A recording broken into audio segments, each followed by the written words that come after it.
नमस्कार मित्रांनो, आपण जर आमच्या चॅनलला सबस्क्राईब केलं नसेल तर सबस्क्राईब करा, बेल आयकॉनचं बटन दाबा, व्हिडिओला जास्तीत जास्त लाईक करा, शेअर करा आणि कमेंट्स करायला विसरू नका की आमचे व्हिडिओ आपणास कसे वाटतात.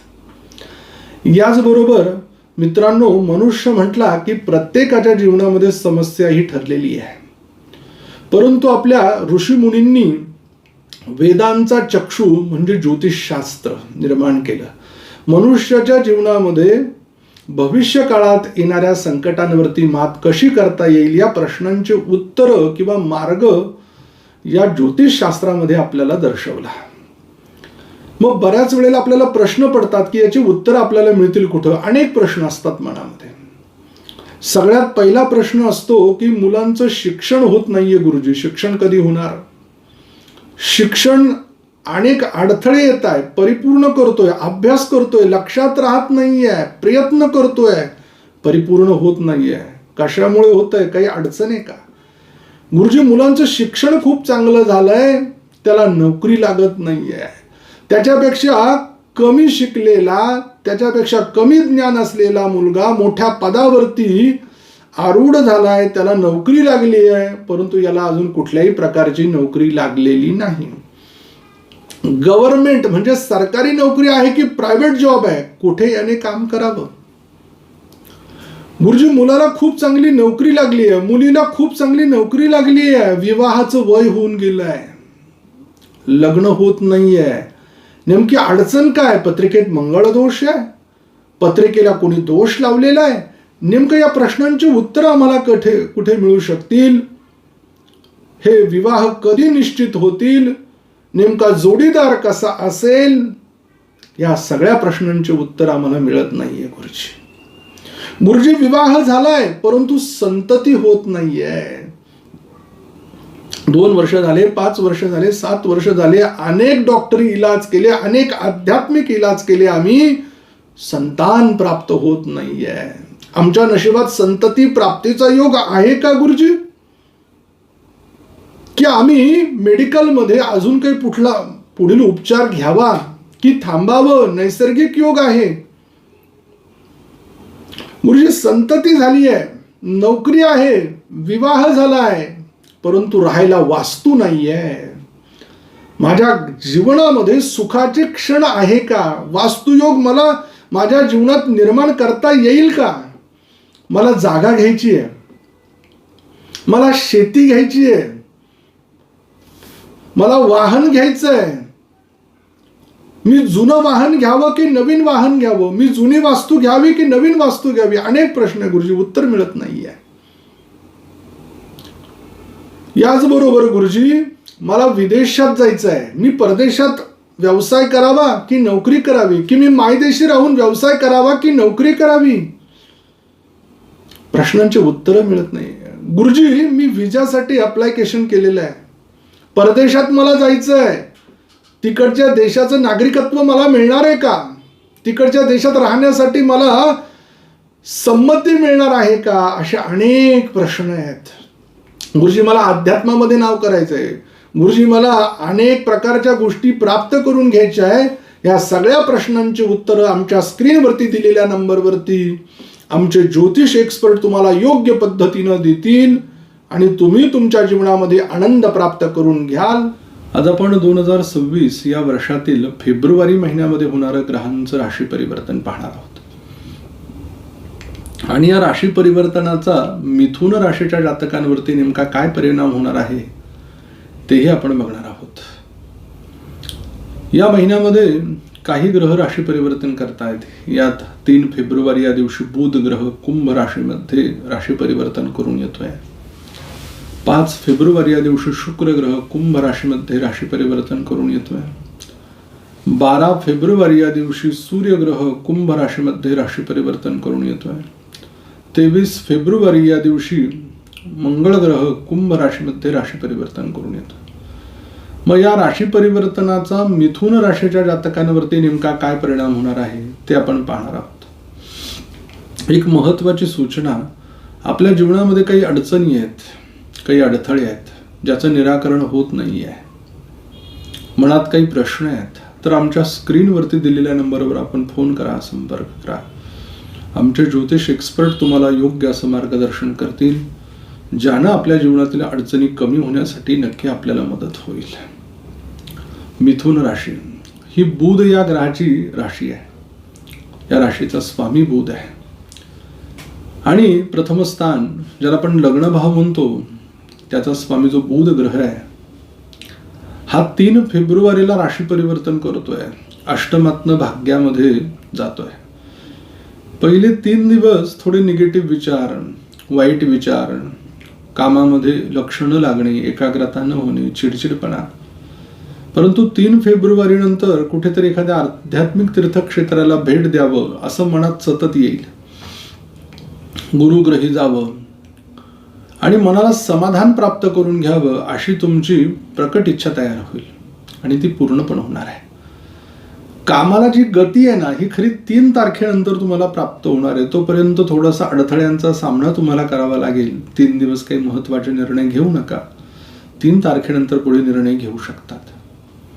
द्वितीय स्थान ज्याला आपण धनस्थान असं म्हणतो, इथे कर्क राशी आहे. या महिन्यामध्ये आर्थिकतेचा ओघ जरी कमी असला ना, पण परंतु पैशाचं नियोजन बाकी उत्तम असणार आहे. जिथे गरज आहे ना, तिथेच त्या गोष्टींचा उपयोग होईल. परिवाराबरोबर आनंदाचं, खिळीमिळीचं वातावरण या महिन्यामध्ये राहील. तृतीय स्थानाला पराक्रमाचं स्थान म्हणतात. या स्थानाचा स्वामी सूर्यग्रह हा 12 फेब्रुवारीला अष्टमात्न भाग्यामध्ये जातोय, म्हणजेच अष्टमात्न नवमध्ये जातोय.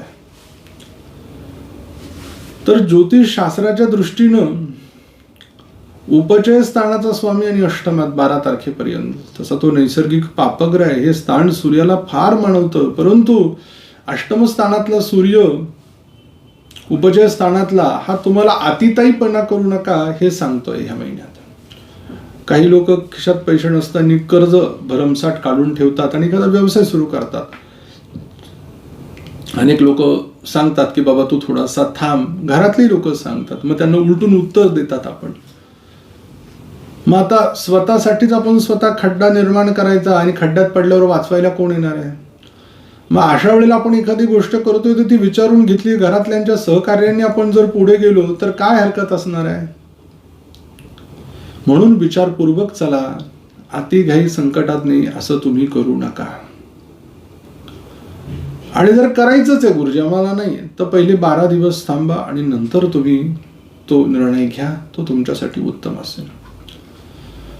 चतुर्थ स्थानाला सुखस्थान म्हटलंय. या स्थानाचा स्वामी बुध ग्रह, जो की लग्नेश पण आहे, तो अष्टमात्न भाग्यामध्ये जातोय. पहिले 3 दिवस गाडी, वाहन, वास्तू, शेत जमीन घेण्यासाठी काही कागदपत्र केलेलं असेल तर थांबा, स्टॉप. पुढे जाऊ नका. हो, लक्ष्मण रेखा सांगेल मी तुम्हाला. हा, पण त्यानंतर बाकी तुम्ही या सगळ्या गोष्टी घेऊ शकतात. व्यवहार थोडासा पुढे लोटून 2-3 दिवस मग तुम्ही खरेदी करायला हरकत नाहीये. किंवा चांगल्या वकिलाचं मार्गदर्शन, तुम्हाला शेतीवाडी जमीन काही प्रॉपर्टी घ्यायची आहे तर ती घ्या. आणि जुनं काही वाहन वगैरे घ्यायचा विचार असेल तर नको, नवीनच गोष्टीला प्राधान्य द्या. स्वतःच्या घरात जाण्याचाही योग या महिन्यात आहे. तो महिन्याच्या शेवटी आहे.